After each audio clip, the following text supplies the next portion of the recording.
Okay, so we're talking about buying a car. We're gonna start at the beginning. Sticker price. Anybody know what a sticker price is? Yeah?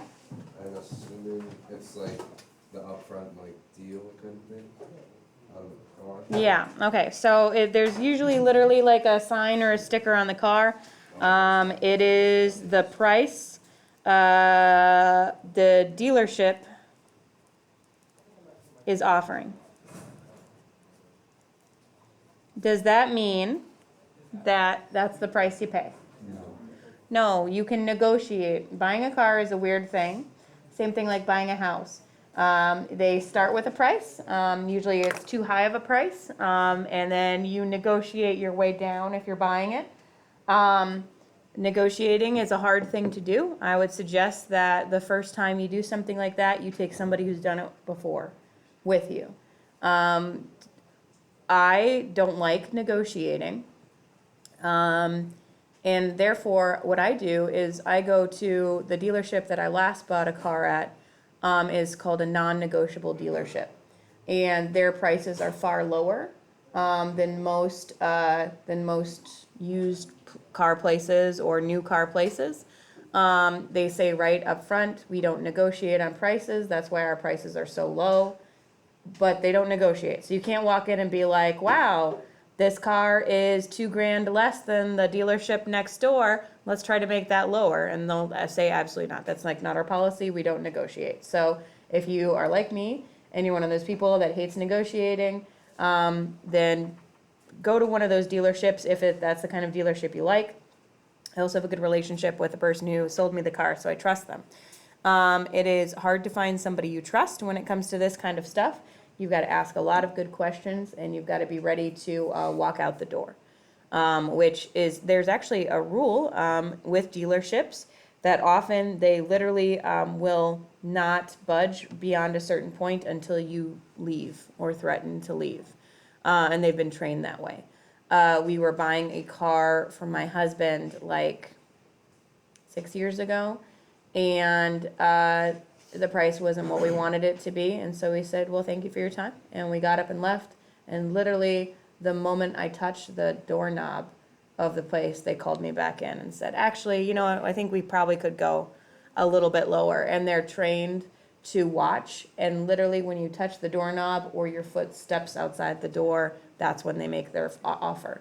And if they don't, who cares? You didn't want to go that high, right? Like, so it's not like you're trying to like play a game of chicken to see who gets frightened first. If it's a price you're not willing to pay, it's a price you're not willing to pay. And if they don't call you back, I guess they're not willing to go that low. Okay? Also, something that you can do when you're negotiating is you can offer a price, and if they say no, do you guys know how negotiating works generally? So the dealership is starting like up here, like really high. They're trying to get like a high number from you. As long as it's not a non-negotiable dealership, otherwise it's just solid. So they're starting up here. You need to start low, okay? So you're gonna start lower than you would pay. So let's say you're looking at a car that you think is worth about 15 grand. You wanna spend 15 grand on this car. It's a good car. You wanna spend 15 grand. They're saying that they want 17.5. They want $17,500. What do you offer?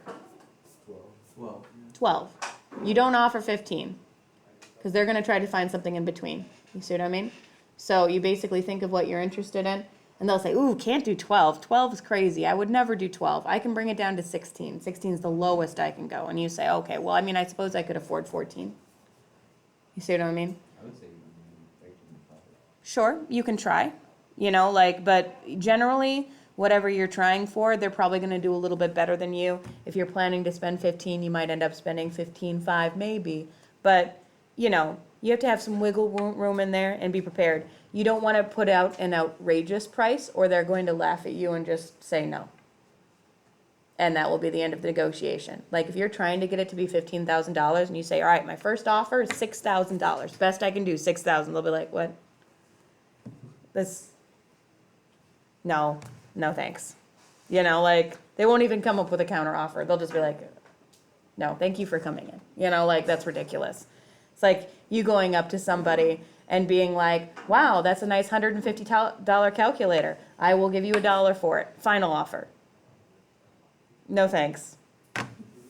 Off you go. Like that's ridiculous. So you have to be reasonable about what you're offering, but you also want to go lower than what you're actually willing to spend. Same thing with a house. When I bought my house, the person put it out there for $230,000, and it didn't sell. And he tried a couple times at $230,000, didn't sell. So then he himself brought the price down to $215,000. And so then we came in and we said, we'll buy your house for $190,000. And this is like in the Garvin Heights neighborhood, right? It's like one of the cheapest houses in the Garvin Heights neighborhood. We are a real stain on that neighborhood, I'll tell you what. We bought a really nice house. Well, not a really nice house. We bought a average house in a really nice neighborhood. A house that we could not afford because we knew that our house price would go up and go up and go up and go up. And it has.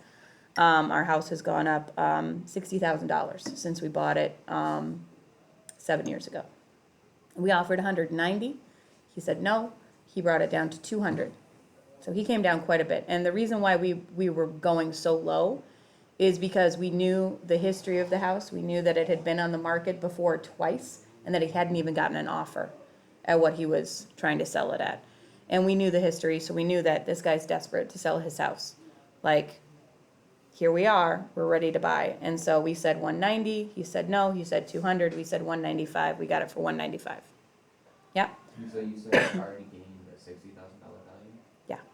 So it's $130,000 off from maintenance cash flow. And how many years was that from Robert? 7 years. 7? But we've also, part of it is that we redid the roof. So part of it is our own improvements. I would say 20 grand is about our own improvements, and $40,000 is just the neighborhood keeps getting richer. People keep improving their houses around us. It's a desirable neighborhood. We keep on not improving our house except for the roof. And our house keeps going up. So the house down the street at the very end of the street is worth $650,000. I think our house is probably the worth the least on the street, and it is noticeable. Like if you drive, honestly guys, if you drive down Skyline Drive, I'm not gonna tell you my address, but I'll tell you what, if you drive down Skyline Drive and you think, which one's the worst one? It's mine. It's my house. It's still a nice house. Like it's a really nice house. It's like 2 floors, it's got lots of room, it's really nice on the inside, but Bo and I have done no landscaping whatsoever. There's a big like rust stain on the front of the house. Like nobody in the neighborhood is a big fan of us, but whatever.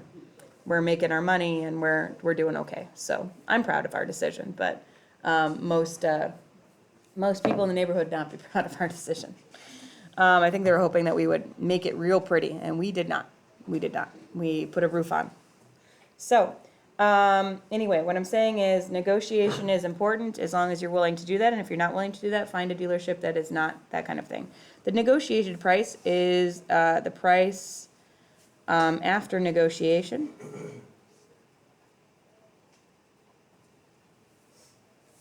This is what you pay.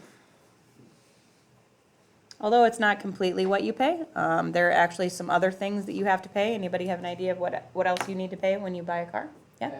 Tags. Taxes. So there are taxes that are involved. What else? Sometimes fees. Not sometimes, always fees. Yeah? Don't you have to get like tags for the vehicle? Or whatever Registration stuff is what you're Yeah. thinking. That's the vehicle registration fee.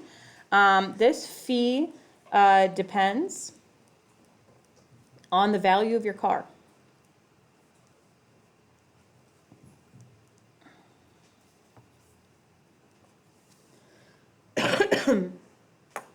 It was very funny. I recently bought a car that was almost new, which is something that I'm not going to recommend that you ever do. I'm going to recommend that you buy a used car because I think that's the best way to go. A new car has usually ridiculous sticker prices on it. They're usually not too negotiable about brand new cars, but sometimes they will. my car was technically used, because it had 100 miles on it. And the reason why was, do you guys know the company, Hertz? Oh, yeah. It used to be a car rental place, and during the pandemic, they went under. And they sold all of the vehicles that they had. And so this vehicle was essentially a new vehicle that had been driven once, but it had to be marketed as a used vehicle because it had a previous owner. So the car was worth $26,000 new, and we paid $19,000 for it. So, yeah, because technically it was used car. So we took advantage of a weird economic situation. And we weren't like smart about it. We weren't like, oh, let's plan to do this when Hertz goes under. Our car died. And then we went to the dealership and they were like, here's a deal. And we were like, yeah, how many miles are on that car? And they're like, 100. And that was white. And I was like, ugh, it's a white car. I don't like white cars. And then they're like, well, there's a turquoise one that's brand new for $26,000. And I was like, I don't like turquoise that much.